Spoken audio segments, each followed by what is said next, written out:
আজকে কচুরমুখী রান্না শেয়ার করব। আমরা কচুরমুখী বলি, অনেকে কচুর গাঁটিও বলে থাকে।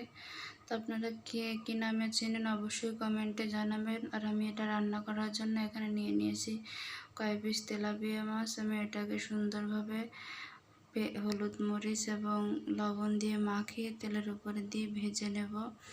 তো আমি চুলায় একটি কড়াই বসিয়ে দিয়ে আমি এগুলোকে সুন্দরভাবে ভেজে নেব। ভাজা আমার প্রায় শেষের পথে।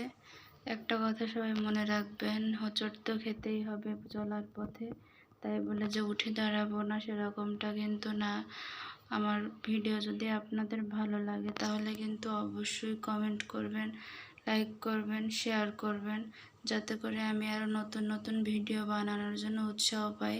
তো চুলায় একটা কড়াই বসিয়ে দিলাম। মাছ ভাজা হয়ে গেছে। মাছ ভাজা থেকে যে তেলটা অবশিষ্ট ছিল সে তেলটাই আমি কড়াইতে দিয়ে দিয়েছি। এর ভিতরে দিয়ে দিয়েছি পেঁয়াজ কুচি এবং হালকা একটু লবণ দিয়ে আমি এগুলোকে নেড়ে চেড়ে হালকা বাদামি করে নেব। পরবর্তীতে এর ভিতরে দিয়ে দেব আদা বাটা, রসুন বাটা, হালকা একটু জিরে গুঁড়ো। আমি জিরাটা সব কিছু একসাথে মিক্স করে তাই গুঁড়ো করে নিয়েছি। জিরা, গরম মশলা, ধনে গুঁড়া সব একসাথে মিক্স করে আমি এটাকে বানিয়েছি। তো কখনো তোমাদের সাথে ভিডিও আমি শেয়ার করব।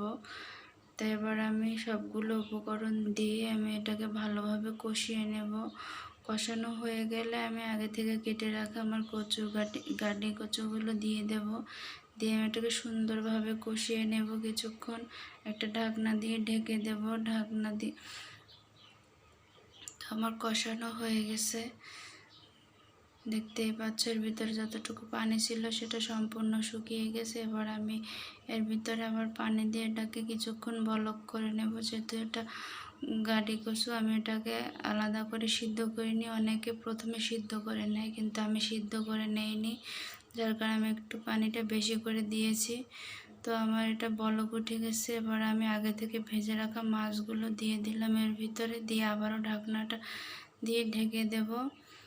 এবার কিছুক্ষণ পরে আমার রান্নাটা হয়ে গেছে। দেখতেই পাচ্ছ রান্নার কালারটা কত সুন্দর হয়েছে। তো আমার ভিডিওটা কেমন লাগলো অবশ্যই জানাবে।